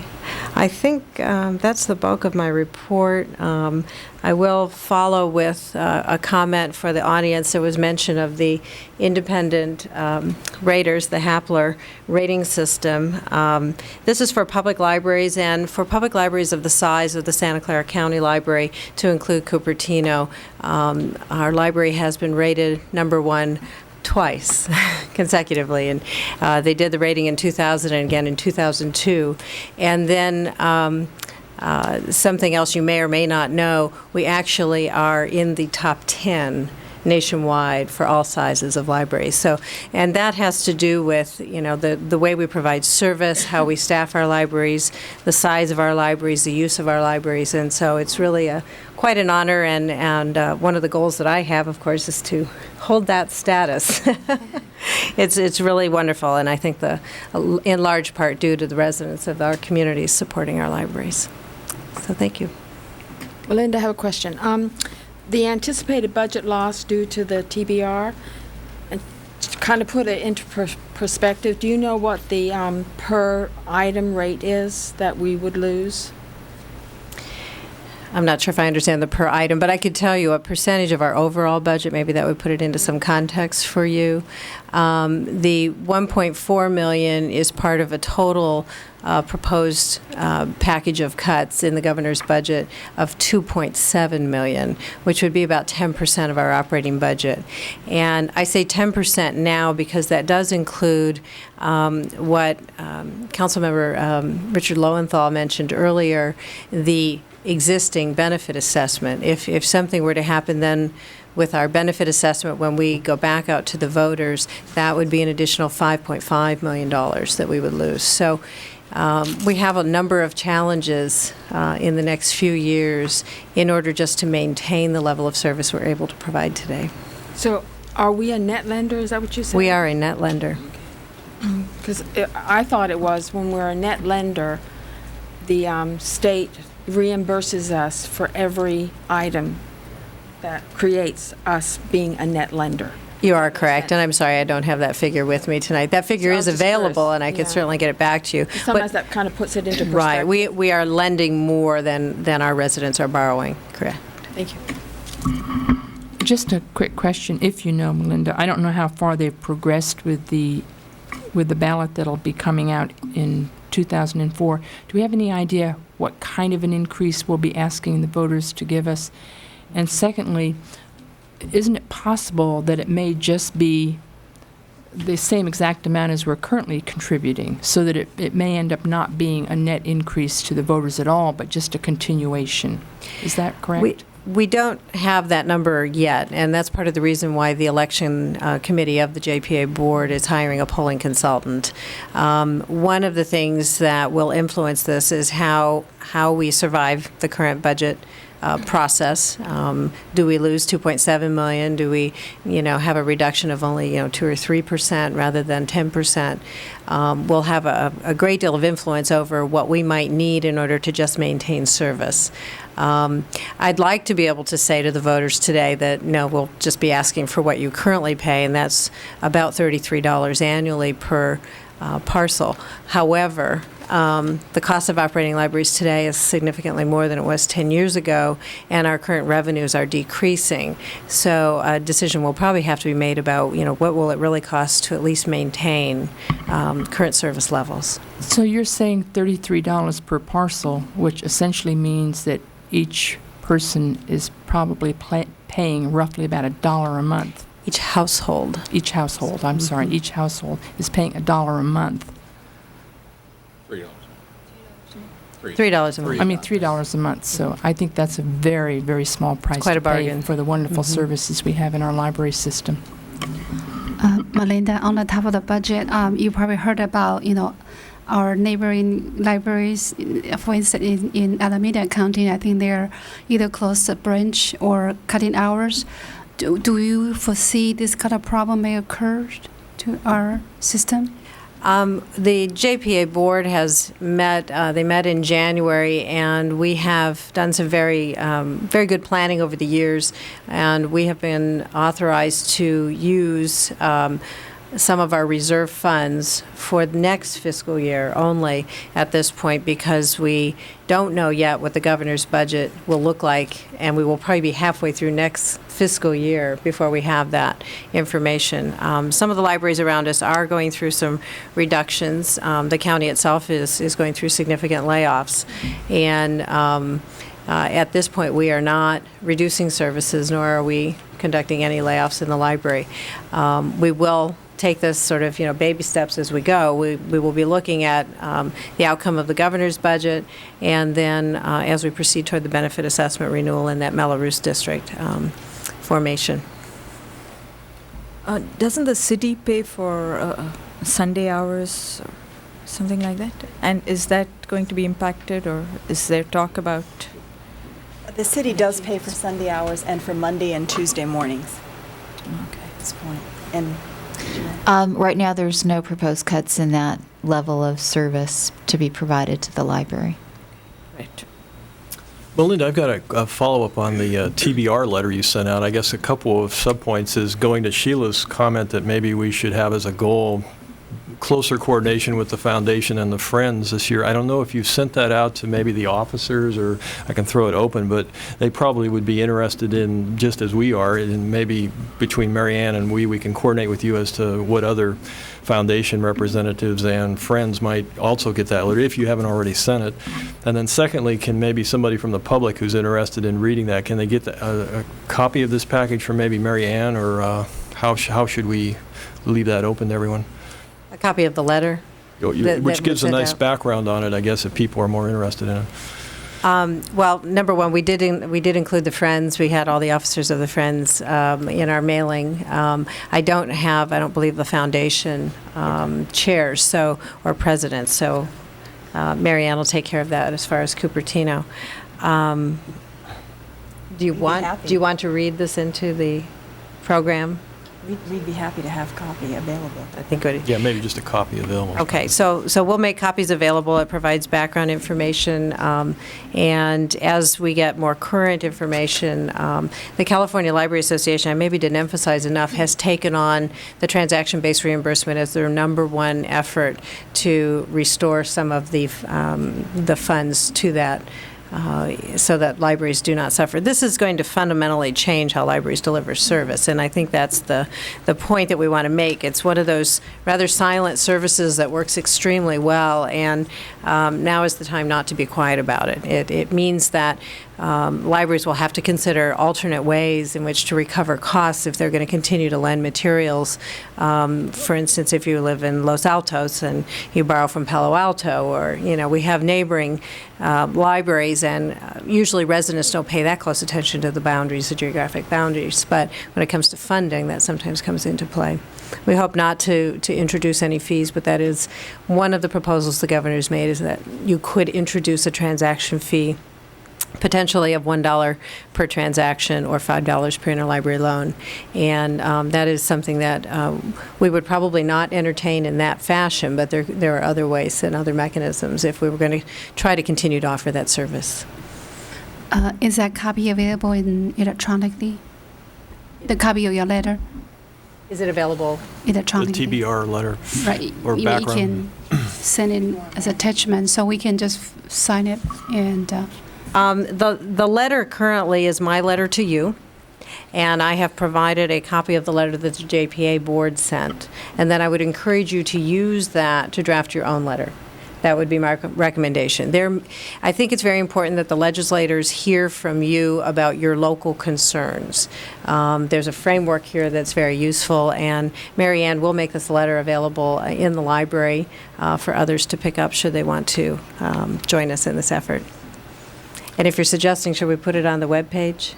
Is that what I was hearing? That's a good suggestion. Yeah. Thank you. Great. You have another I do comment? have an important issue, to see if our system has done anything about Patriot Act. We see, and we have been reading, lots of discussion, and some libraries, they even post signs in their, within their facility, kind of alerting patrons that whatever they are doing in the library may be monitoring or may be requested by the authorities. So are we doing anything, or do we have any policy handy?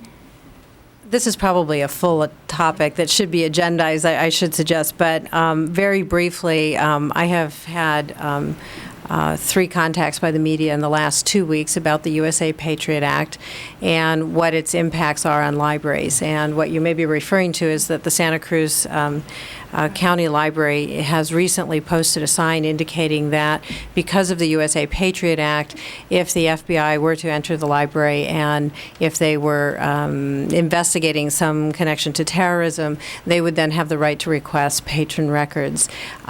We are talking amongst staff, and we are going to introduce this topic at the next meeting of the JPA board and make a decision about whether to post signs in our library. We currently have privacy and confidentiality information both in our new membership packets and in our libraries, and that does address some of the concerns.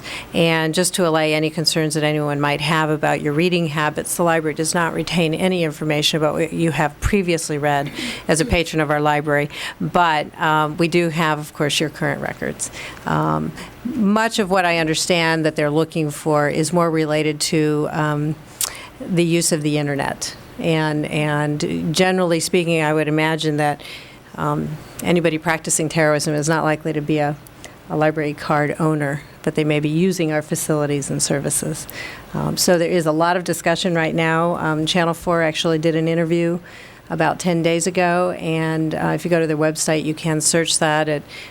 They interviewed the Santa Cruz Library, and they also interviewed me briefly. And I had a call from Gilroy this morning, and I expect something in the paper tomorrow. How about staff training? Because I see, lots of people working the front line, especially if they're only working part-time. I think it's probably a good idea to have something handy for those people.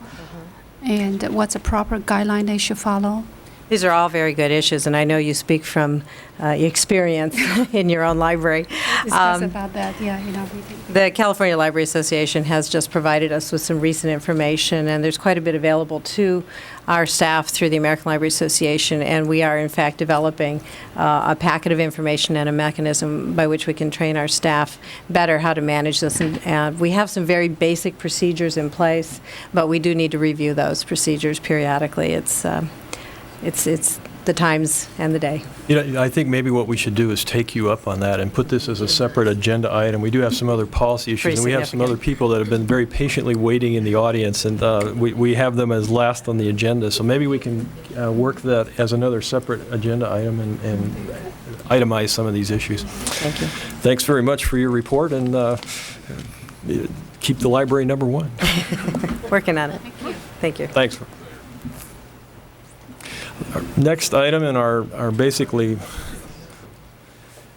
the members of the Cupertino Library Foundation. I think Barbara Rogers will be directing us.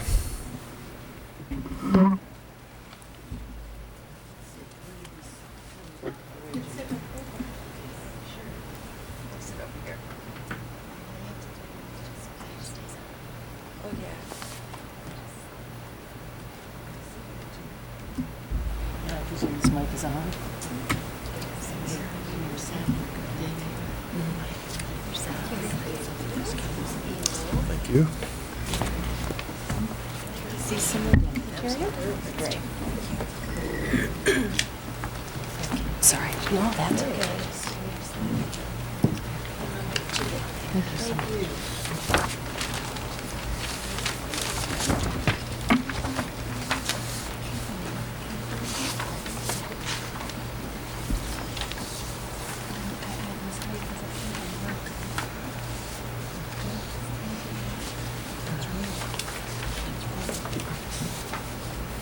Oh, sorry, Barbara, you're looking expectantly. I mean, I turned this over to you. Why don't you direct this? Sorry. This works. I'm happily reading the package while you're looking at it. Sorry, I apologize. Thank you, Mr. Chairman, Commissioners. It's a pleasure to be here this evening. My name is Barbara Rogers. I chair the Cupertino Library Campaign Committee, which was set up by the Cupertino Foundation in order to raise funds for the furnishing of the new library.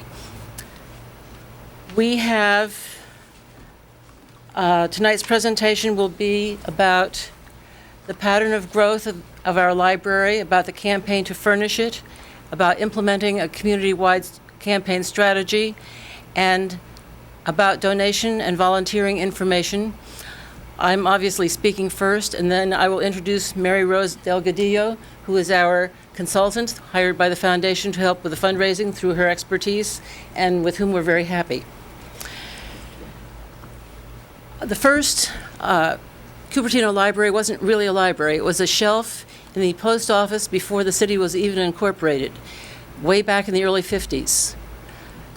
Next, it gradually moved to a facility on De Anza Boulevard, which is now the health food store, and it was next to what is now the Maytag dealership, but used to be Hugger's Interior, a furnishing store, furniture. And even then it was very crowded. And this is a reading community. It got so crowded there that we finally built a new library on Torrey Avenue, the one that's being demolished now. And the city has continued to grow, and our readership has grown even more. So that the library was expanded in 1998, and then it got too small again. So now it's being torn down and will be rebuilt even larger. While our population has grown about 2.5 times, our reading population has quadrupled. We are a reading community. Everybody said with the growth of electronics and the internet and so forth, people would not read anymore. That is not true in Cupertino, certainly. Could we have the next slide, please? In fact, I think I've probably gone through 2 slides right here as I was talking. Because the library, which is being torn down now, got too small, and people saw this coming. It's been 6 years now that we've been talking about building a new library, and we're finally to that point. We had groundbreaking for the demolition of the old library in January of this year, and in fact, there was a showing of that on the TV station for you folks at home, and you saw that prior to this meeting. So that was the beginning of reality for a lot of us, because a lot of people worked very hard. As you see, it was not only people like you out there, but people organized to do it from the city through the different commissions, different library organizations, volunteers. Everybody in town really cares about this, and we thank you very much. Your efforts have made a difference. The next slide, please. In 2000, the voters approved for the cities to spend up to $22 million of reserves to build a new library. And the city was thinking in terms of both building and furnishing it then. But after a lot of discussion, they came to the point of thinking, well, if they put all the money into the best building possible, they could do that, but then what about the furnishing? So about 10 months ago, at a meeting, City Council said to the public there, if we put all the money into the building, will somebody from the community volunteer to raise the money to furnish it? So 2 of us from the foundation, the Cupertino Library Foundation, Dorothy Stowe and myself, said, yes, we will do that. And the foundation has gone forward from that to set up a Cupertino Library Campaign Committee, which is now functioning, and we are starting in to make our efforts to seek donations to raise $1.5 million to furnish the library. And we know we will be successful. We are already getting offers. We have a campaign set up such that people can donate money and get to name a room or a section of the library. We call them naming opportunities, and those lists are available. And anybody who's interested can get them from City Hall or from anybody here tonight whom they see. And we urge you to do that. It's a wonderful way to remember your family, previous, present, future. So we are moving along, and we are very excited. It's a wonderful thing to work for the library. It's the best cause I know of. And we have many new features in the new library, which it'll be a pleasure to talk to you about now. You can see them here.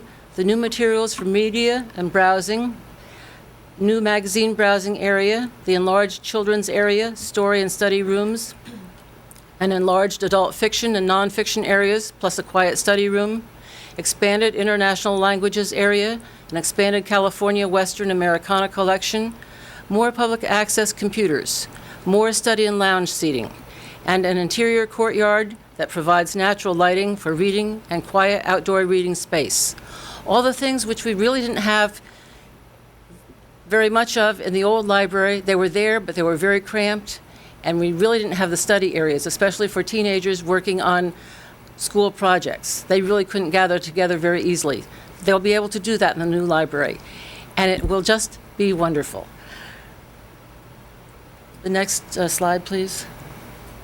I've mentioned that Cupertino is a reading city, and you see here some statistics: 630,000 visits a year, or 190 visits per hour. That's incredible. It's hard to even grasp that. The new library will provide valuable resources and services to preschools, elementary, junior high, and high schools. And in this community, a quarter of the cardholders are children, checking out half of the material, which is a wonderful statement about our young people. They are growing up to read, and because they read, they will be better citizens and I think do better as adults. The new library also reflects our cultural diversity because we have over 312,000 items in 21 languages.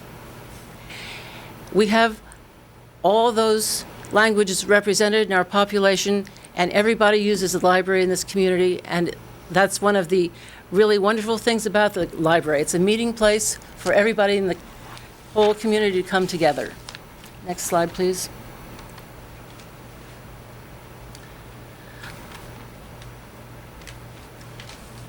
And now it's my great pleasure to introduce to you Mary Rose Delgadillo, who's the president of Delgadillo Associates Incorporated, who will tell you a little bit more about our campaign. Mary Rose? Good evening. Am I on? Yeah. Can you hear me now? Thank you very much. It's a pleasure to be here and to meet those on the commission that I haven't met before. Janet and Nino, I've had the pleasure of working with actually on the foundation. This is just a little information about us. I'm very old, and that's why I have 30 years of experience in fundraising. Everybody says, oh my God, you have so many years. And I go, yeah, but I'm old, so. And I'd like to introduce you to Dory Ives, who's our senior associate and my partner, and does most of the marketing and collateral materials that you see before you, and that which will be coming out. And then we also, on this project, have an administrative support individual to keep us all on track. We're working with the foundation, who has set a goal of at least, I'd like to say that not 1.5, but at least 1.5, and certainly can be more than that, to cover the cost of providing the furnishings as well for the new library.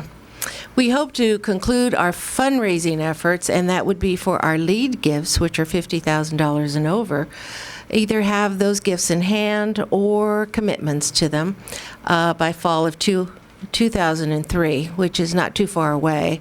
The foundation also approved that pledges could be made over a 2-year period, but we would have to have those in hand by October or late September, October of 1904, by the time we open the door.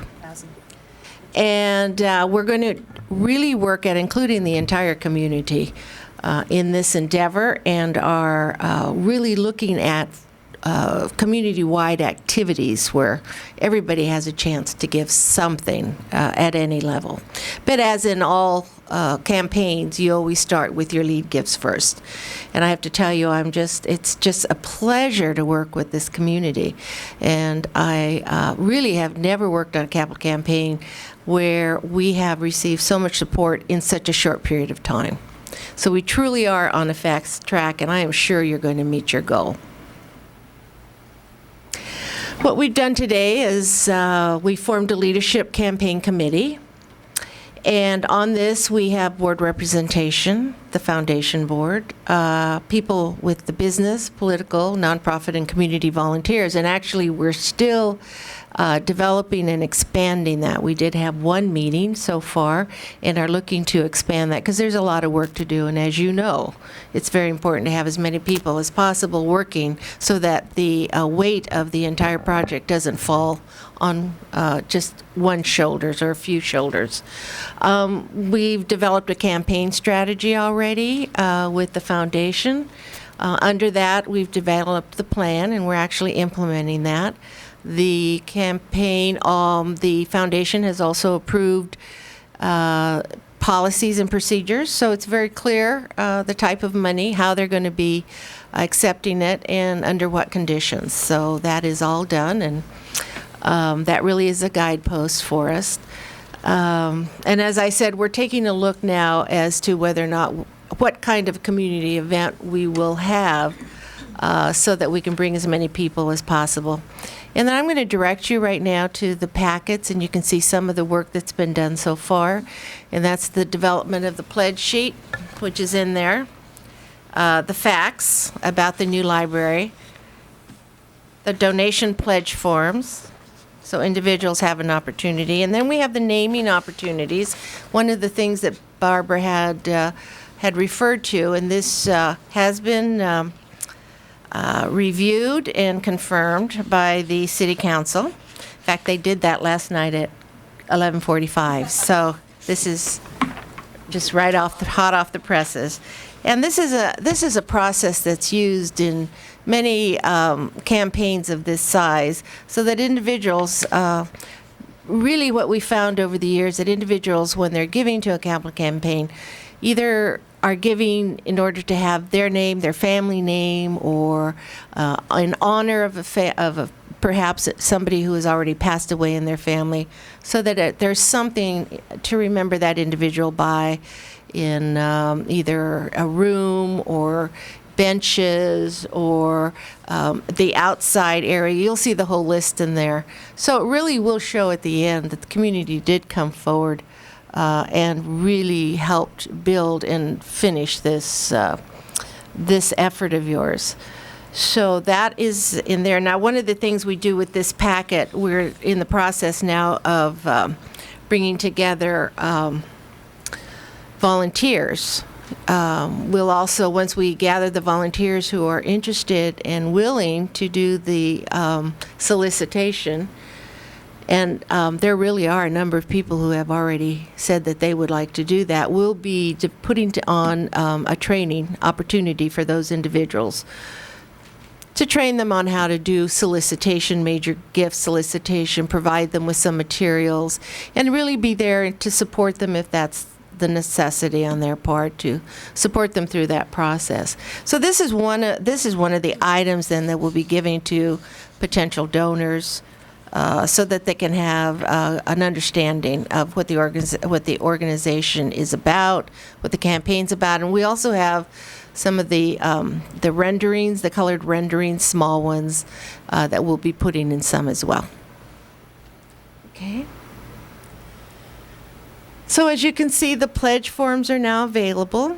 We're asking individuals in the community to volunteer in various ways, either a solicitor or hold a fundraiser or a party in your home, to join the campaign committees that are being put together now.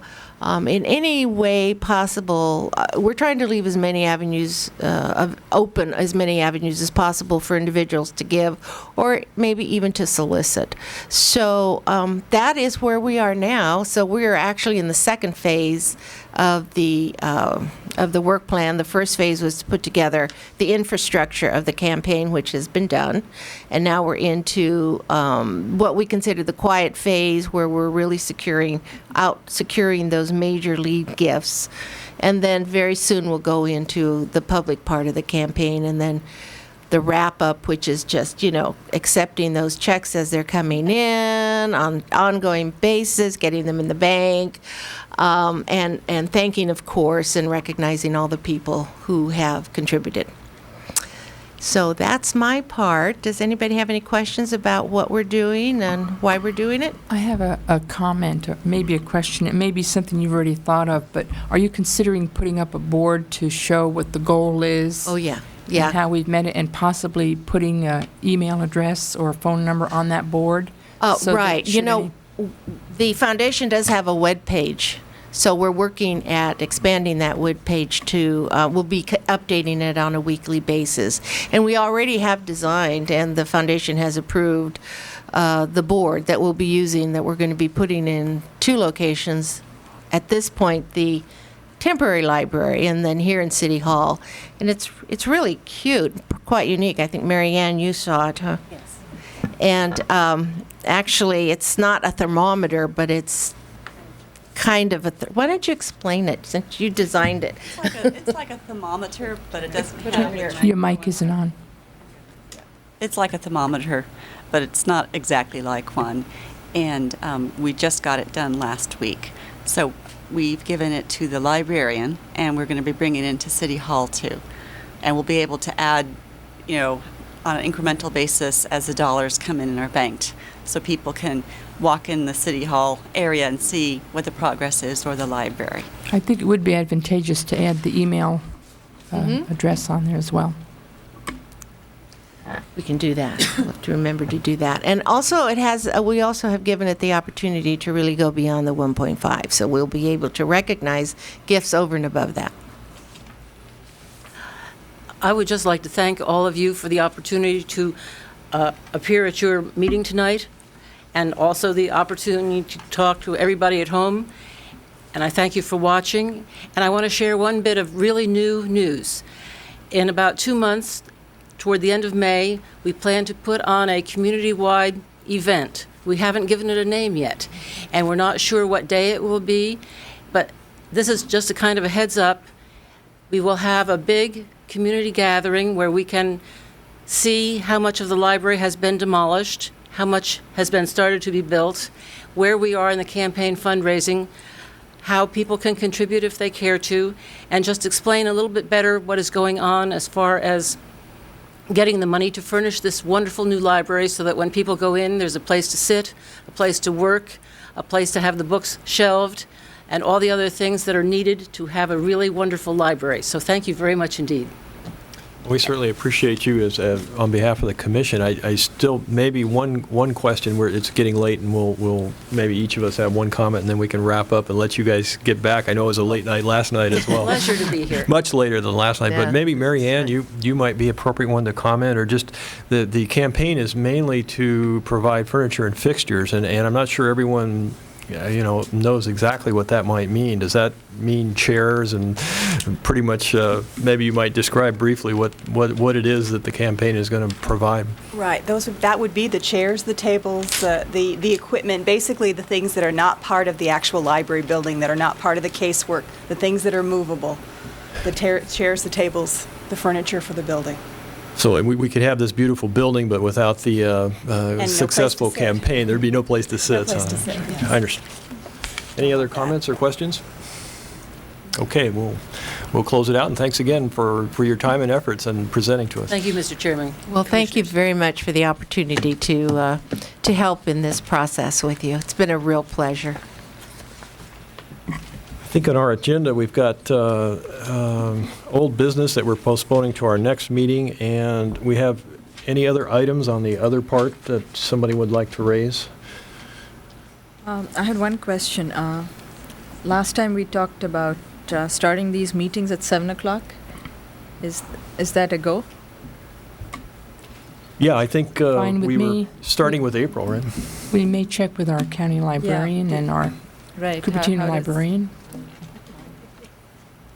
Yeah, that's a good point. I guess we might as well let everyone know then, unless I don't know, Diana, you weren't here, but we were thinking that we would start at 7 from now on. It might give us a chance to spend even more time doing commission business. Or get out early, depending on how efficient we are. Carol, do we need to publicize that at any specific? It will be posted in regards with the agenda, and it will also be in the scene and on our website, so I think we'll be fine. So I think we'll start next month then with that new timing. A couple of other items I had is summarizing what agenda items that we just listed here. We've got that ongoing agenda list anyways, and I think Kathy and I will break out separately and come up with a revised schedule and send that out as part of the agenda. But I think Richard had asked, Richard Lowenthal, that we come up with a designated representative. So why don't we plan to put that on our agenda for next meeting? And there was one other item that the Patriot Act that we'll maybe not next time, but at least we'll try and work it in on that broader agenda item. Was there anything else that we've talked about that we should include in our thinking as we come up with agenda items? I just want to clarify. I think, Mary Ann, you have something scheduled for our next meeting. Is that correct? Do we have? I believe you wanted Gayatri to, excuse me. You had asked for the teen librarian to come to the next meeting. Would that be occurring at our next meeting? Yeah, that would That's be. great. She's expecting, if that's still That okay would be with great. the commission. she's fine to come in April. So the teen librarian. Okay, In April, if that's great, tomorrow. yeah. Unless, but we'll Chairman plan to do Schmidt, that then. if we could add the potential areas of concern, hello. Yeah, If we could add the potential areas of concern to the agenda for the next meeting. sure. I think you're talking about that report that we looked at tentatively last week, and we wanted to bring back and look at it in more detail. That's exactly right. Good. Okay. I What? want to check with Melinda quickly. When is the next JPA meeting scheduled? The next Library JPA Board meeting is April 24th, and we have, I believe, confirmed as of today, the next meeting of the Finance Committee of the JPA Board will be April 16th. That's going to be at 1 o'clock on April 16th, and it will be held at 70 West Heading on the 10th floor in the Board Conference Room. The JPA Board meeting on the 24th will be held at the Campbell Library in their meeting room on the lower level, and that begins at 1:30. So is the meeting on the 16th just for... It's open. Oh, it's open. It's open. It will be publicly noticed. And the reason we're meeting over in that location is we have two supervisors who also serve on the, one who serves on the Finance Committee. And we move that meeting around occasionally. Okay, thank you. Okay, well, thank everybody for your help tonight, and Carol particularly in getting this all set up and arranged. So, at any rate, we are adjourned.